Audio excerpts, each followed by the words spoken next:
Olá, amigos aprendizes! Neste capítulo, que é o capítulo 10, a gente volta a conhecer algumas experiências individuais e vamos conhecer agora a experiência de Joel.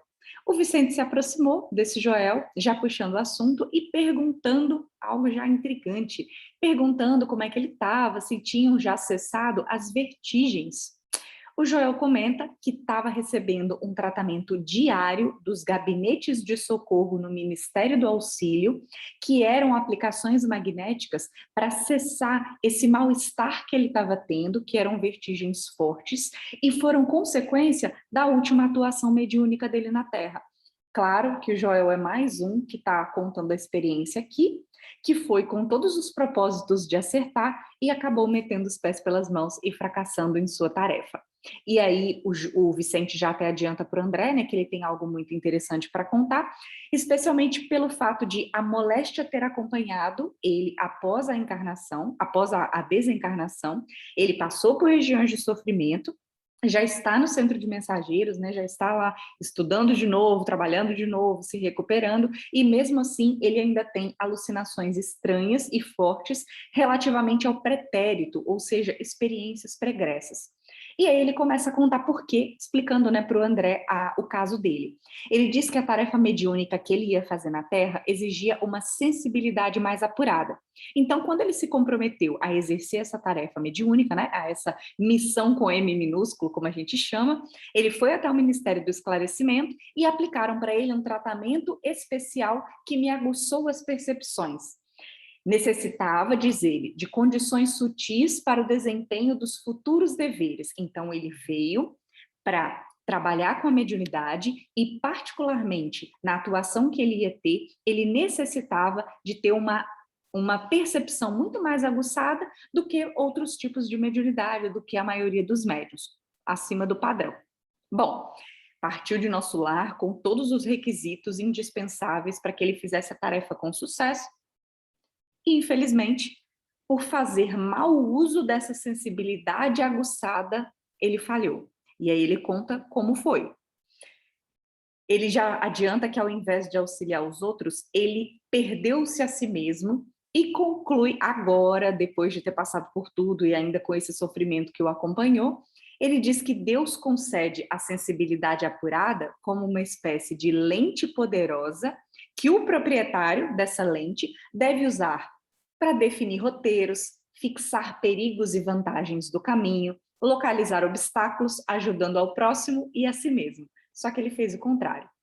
Ele se deixou empolgar pela curiosidade doentia e ele aplicou só para dilatar as próprias sensações.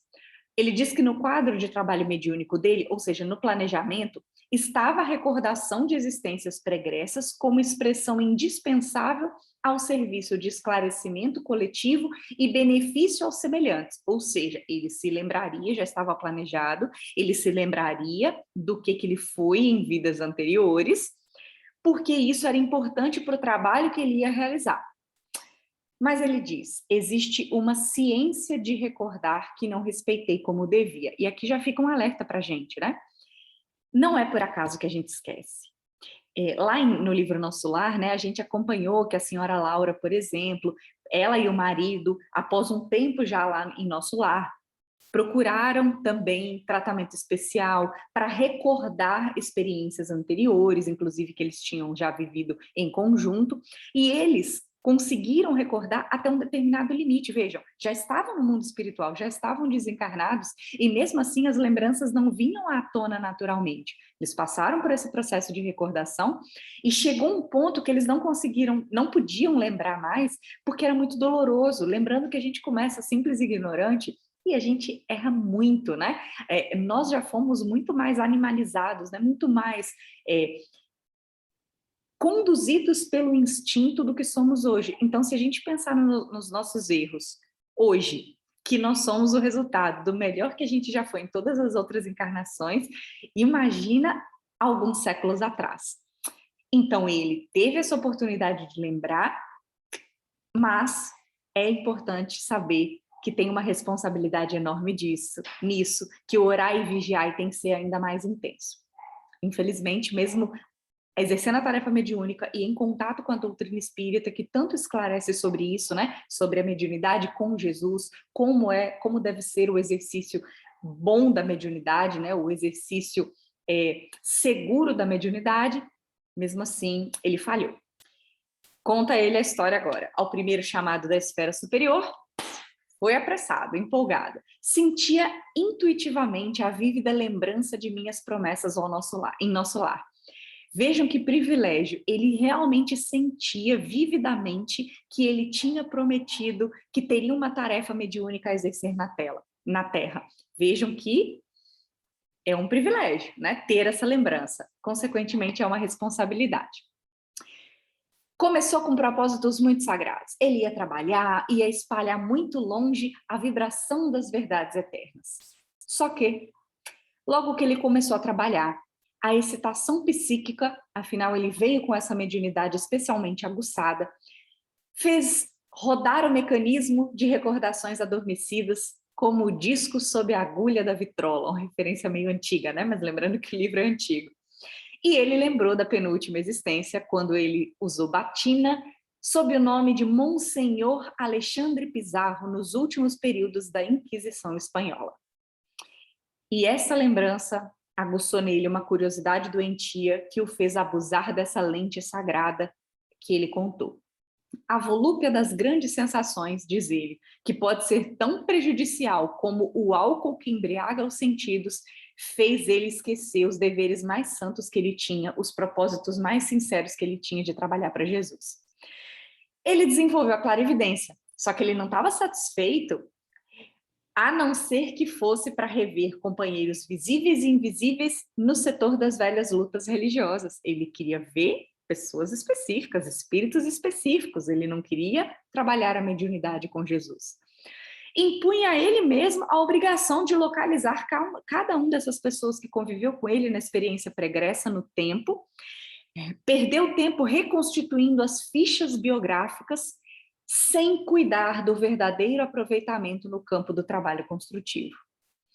Ele também teve a audição psíquica e, ao invés de ouvir os benfeitores espirituais sobre as tarefas proveitosas, ele perguntava, ele interpelava ousadamente para a satisfação egoística dele, porque ele queria saber onde estavam as pessoas.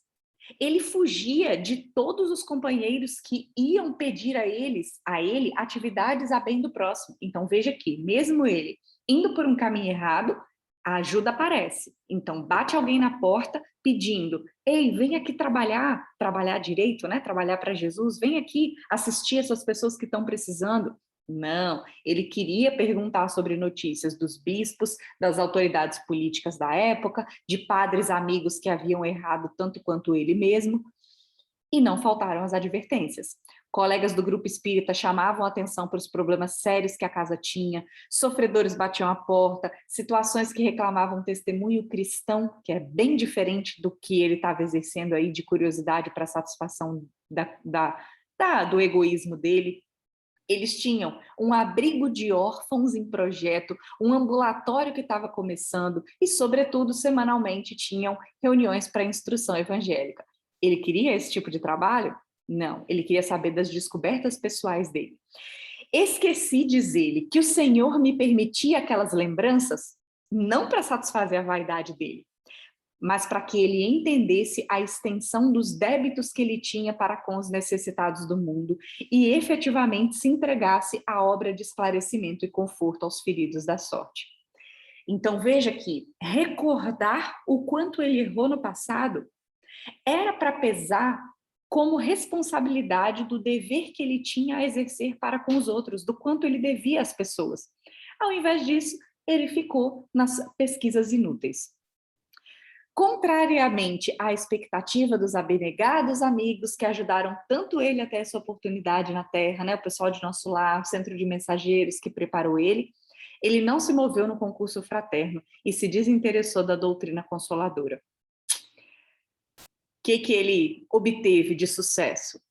Reconheceu pessoas do passado. Ele diz: reconheci o senhor Higino de Salcedo, grande proprietário de terras que tinha sido protetor dele, perante as autoridades religiosas da Espanha, que estava reencarnado como proletário, inteligente e honesto, só que com grande experiência de sacrifício individual. Encontrou um outro, por exemplo, que era o Gaspar de Lorenzo, figura solerte de inquisidor cruel que me quisera muito bem, reencarnado como paralítico e cego de nascença.